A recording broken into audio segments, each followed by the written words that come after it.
قال اللہ تبارک و تعالی فی القرآن المجید والفرقان الحمید فاعوذ باللہ من الشیطان الرجیم بسم اللہ الرحمن الرحیم فاستعذ باللہ من الشیطان الرجیم صدق اللہ العظیم۔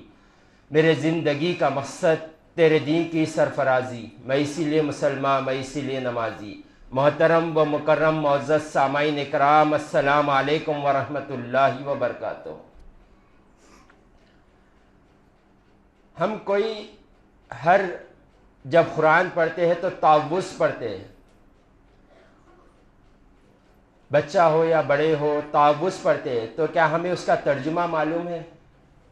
ہم کیوں پڑھتے ہیں یہ معلوم ہے؟ اس کی فضیلت کیا ہے ہمیں معلوم ہے؟ تعوذ تو ہر کوئی پڑھتے ہے، اس کی فضیلت کیا ہے، اس کا ترجمہ کیا ہے، اس کی اہمیت کیا ہے، یہ ہمیں معلوم ہونا چاہیے۔ جب بچوں کو آپ چھوٹے اٹھا کر کہے کہ قرآن پڑھو تو وہ کہے گا اعوذ باللہ من الشیطان الرجیم بسم اللہ الرحمن الرحیم۔ تو یہ اعوذ باللہ من الشیطان الرجیم یہ کیوں کہہ رہا ہے بچہ؟ اس کی وجہ کیا ہے کہنے کی؟ اس کا ترجمہ کیا ہے؟ اس کی فضیلت کیا ہے؟ کیا ہمیں معلوم ہے؟ ہم میں اکثر ایسے کام ہم کرتے ہیں جس کا ہمیں پتہ ہی نہیں ہوتا، جس کی معنی ہمیں معلوم ہی نہیں ہوتے، ہم وہ کام کرتے ہیں۔ اس کا فائدہ تو ہوگا مگر جو اس کا فائدہ اصل ہونا ہے وہ فائدہ نہیں ہوگا۔ جو کام آپ اس کی پوری جانکاری جان کر کرو گے اس کی فضیلت الگ ہوگی، جو کام خالی سن کر کر لو گے اس کی فضیلت الگ ہوگی۔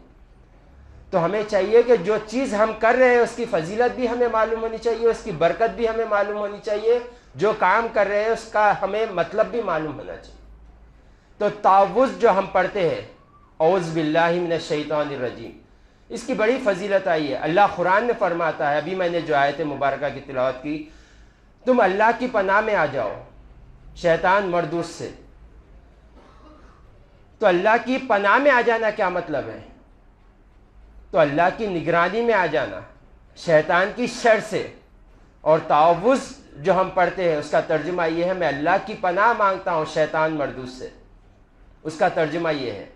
اور حضور پاک صلی اللہ علیہ وآلہ وسلم نے ارشاد فرمایا، اگر کوئی شخص صبح 10 مرتبہ تعوذ پڑھ لے، اعوذ باللہ من الشیطان الرجیم 10 مرتبہ پڑھ لے، تو اللہ تعالیٰ ایک ایسا فرشتہ پیدا کرتا ہے جو اس کی شیطان سے حفاظت کرتا ہے۔ آج ہم ہر کسی کو اس کی ضرورت ہے۔ کون ایسے ہے جو شیطان کی شر سے محفوظ ہے؟ آج ایک بھائی دوسرے بھائی سے لڑتے ہوئے نظر آتا ہے، ایک دوست دوسرے دوست سے لڑتے ہوئے آتا ہے، ایک پڑوسی دوسرے پڑوسی سے لڑتا ہوا نظر آتا ہے، اولاد ماں باپ سے بے ادبی کرتے ہوئے نظر آتے ہیں، سیٹ نوکروں پر ظلم کرتا ہوا نظر آتا ہے۔ ہر کوئی نہ کوئی ظلم میں مبتلا ہے۔ تو ہمیں چاہیے کہ ہمارا جو بڑا شیطان ہے، جو سب سے بڑا دشمن ہے، ہمیں اس سے اللہ کی پناہ میں آنا چاہیے۔ ہمیں جیسے ہی اٹھتے صبح فجر کی نماز سے پہلے تعوذ پڑھ لینی چاہیے 10 مرتبہ۔ اب ہماری ذمہ داری ختم ہو جائے گی، ایک فرشتہ ہمارے لیے پیدا کر دیا جائے گا جو ہماری حفاظت کرے گا شیطان کے شر سے۔ جو فرشتہ اللہ پیدا کرے گا تو شیطان کی شر سے بچائے گا، تو شیطان سے زیادہ طاقتور ہوگا وہ فرشتہ۔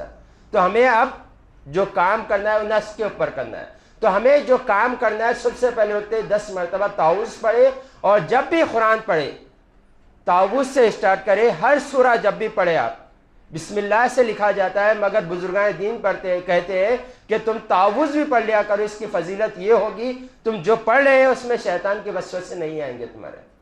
تو ہمیں چاہیے کہ تعوذ سے ہماری ابتدا ہو اور سوتے وقت استغفار سے ہماری انتہا ہو، تو یہ ہماری زندگی بہترین زندگی ہوگی۔ ہمیں جو زندگی گزارنا ہے وہ اللہ اور رسول کی فرما برداری میں گزارنا ہے، نہ کہ جیسے چاہے زندگی گزار لے۔ ہمیں اپنی زندگی میں، رہتی زندگی میں اللہ اور رسول کو راضی کرنا ہے۔ تو ایسے ہی ہوگا جیسے اللہ اور رسول نے بتایا ویسے زندگی گزاریں گے، تب اللہ اور رسول ہم سے راضی ہوں گے۔ اللہ قرآن میں فرماتا ہے لَقَدْ كَانَ لَكُمْ فِي رَسُولِ اللَّهِ أُسْوَةٌ حَسَنَةٌ، تمہارے لیے بہترین نمونہ موجود ہے نبی کریم صلی اللہ علیہ وآلہ وسلم کی زندگی گزارنے کے لیے۔ آپ جیسے زندگی گزارے تم ویسے زندگی گزار لو، دنیا میں بھی ہر دل عزیز ہو جاؤ گے، اور کل قیامت میں بھی عزتوں کا تاج تمہارے سر پر پہنایا جائے گا۔ تو ہمیں چاہیے کہ ہم اپنی زندگی حضور پاک صلی اللہ علیہ وسلم نے جیسے گزاری ویسے گزارے. اس سے ہوگا یہ کہ آپ دنیا میں بھی سب کے ہر دل عزیز ہو جاؤ گے، اور کل قیامت میں جب پہنچو گے تو جب اپنا نام اعمال دیکھو گے تو تعجب کرو گے کہ میں نے کب اتنی نیکیاں کی. تو کہا جائے گا تم نے جو زندگی گزاری ہر لمحے پر تمہارے لیے نیکی لکھی گئی تھی، کیونکہ تم نے اپنی زندگی نبی کریم صلی اللہ علیہ وسلم کے بتائے ہوئے طریقے پہ زندگی گزاری. تو ہمیں چاہیے کہ طاؤس کی فضیلت کو دیکھیں اور اپنی زندگی کو دیکھیں کیسے ہم اپنی زندگی گزارے. وآخر دعوانا ان الحمد للہ رب العالمین.